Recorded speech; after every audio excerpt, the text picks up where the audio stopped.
the 70th Governor of the Commonwealth of Virginia, and your United States Senator, Senator Tim Kaine.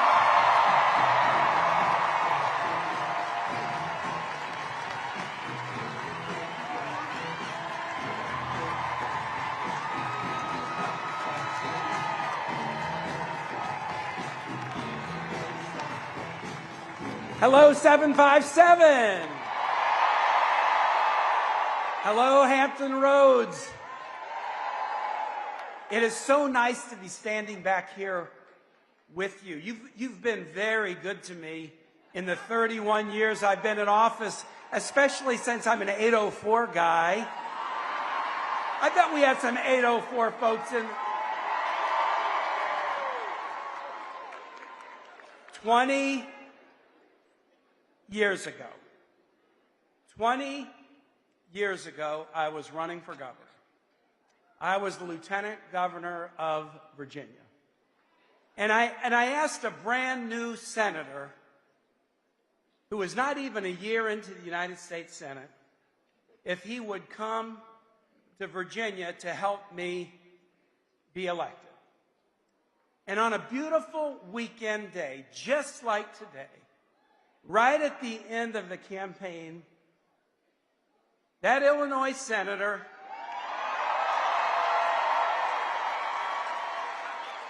Barack Obama, he came to Norfolk. And we went to 2 churches, and then we went to Lake Taylor High School for a rally just like this. Anybody remember that? 20 years ago. And we won that race. And I won that race with Barack Obama's help. And about a year and a half later, I was a new governor. He reached out and said, Tim, I'm thinking about running for president. What do you think? And I said, I think you should. And he said, why do you think I should? I said, because people like you. Don't wait till they don't like you to run. And he said to me, I thought I'd get something more sophisticated than that, but maybe there's some wisdom there. And we worked so hard in Virginia. We hadn't gone Democratic for 44 years in a presidential race.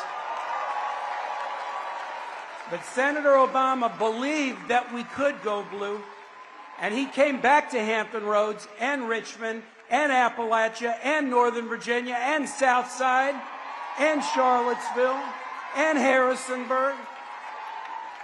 He campaigned all over the state when Democrats for years had not been here. And on election night in 2008, if you remember it, the polls closed, results were coming in, and the AP, for the first time in 44 years, called Virginia for a Democrat, Barack Obama. And then, 2 minutes after they called Virginia for Barack Obama, they called the United States for Barack Obama, because Virginia had sent a loud message that no one could deny. Virginia sent a loud message that no one could deny. And that's why we're here today. We are here today because our nation and this world is in need of a message. And not a quiet message either. We need to put in a governing team that will govern this state in the way we deserve, but we also need to send a loud message to this country and to this world that we are first in line to battle for democracy at a time when there are people pushing against it.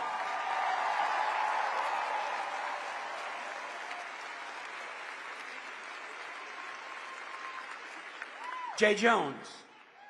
Jay Jones, I have known Jay Jones for 25 years. And I said that recently, and somebody said, oh, wait, yeah, you met him when he was 11 years old? Well, yes, I met Jay Jones when he was 11 years old. I have known him for 25 years, and I've watched Jay the lawyer, and Jay the legislator, and Jay the legislative leader, and Jay will be a great attorney general. Just one story from yesterday. President Trump has engineered us into a shutdown by not engaging to fund government and protect people's health care. And earlier this week, he said he was not going to allow SNAP benefits to be paid to people who are hungry. Even though Congress created a contingency fund with billions of dollars to pay people SNAP benefits during lapses in funding. The money is there in the account. Democrats and Republicans put it there to be used for exactly this purpose. Donald Trump is holding it back. Thank God, a couple of dozen states sued to say, use the money for what it was intended. Use the money to feed hungry people. But guess what state didn't participate?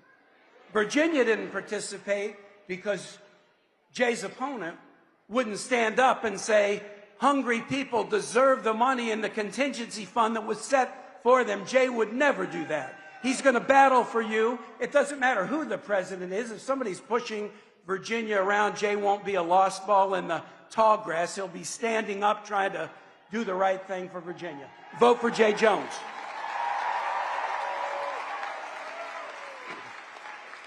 Gazala Hashmi, lifelong educator. My state senator. When I have a cranky letter that I want to write to somebody, I can write it to Gazala Hashmi. But how good it will be to have a teacher. To have the chairman of the Senate Education Committee. Because at the state level, we need leaders who want to celebrate teachers and lift up teachers. We've had leaders in the last 4 years who want to create a teacher tip line so people can complain about teachers. We need people who will lift up and celebrate teachers, and that's what you'll get with Gazala Hashmi as your lieutenant governor. And then finally, on to the governor's race. I ran for re-election in 2018, and Abigail Spanberger was running her first race for the House. And we got to know each other very, very well.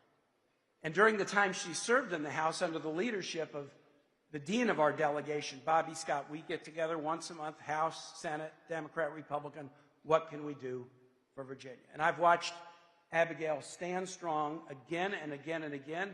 Times are easy, times are tough, it doesn't matter, she's going to stand up for us. Now get this.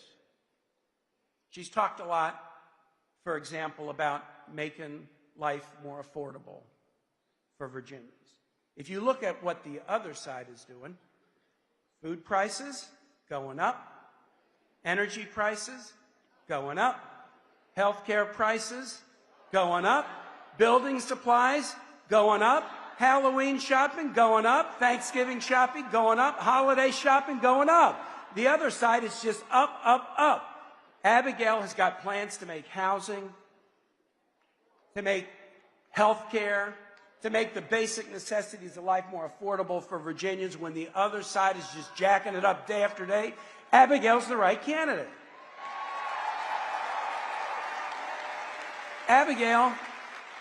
Abigail's talking about education. Abigail wants to make Virginia schools, and we've got a lot to be proud of in Virginia schools, K-12 and higher ed.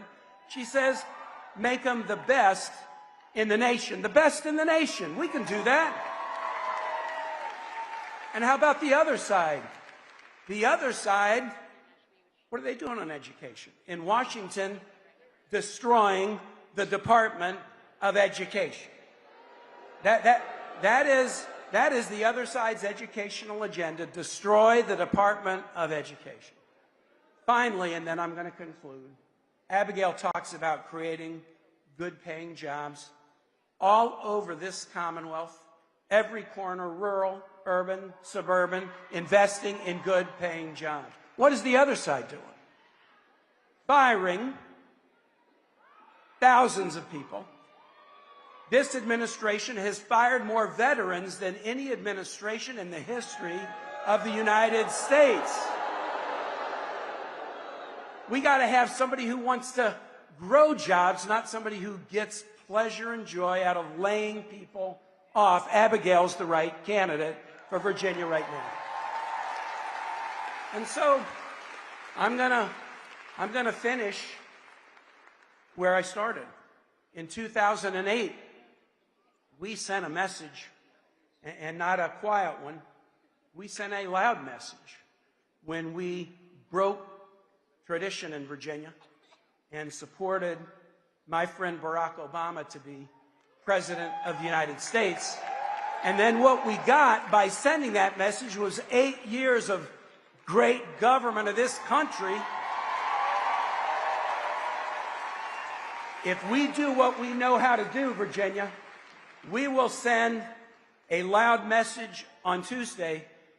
We will get 4 years of great governance of this Commonwealth, and we will create a lot of hope for a lot of people all over this country and all over this world. Thanks, and let's go win.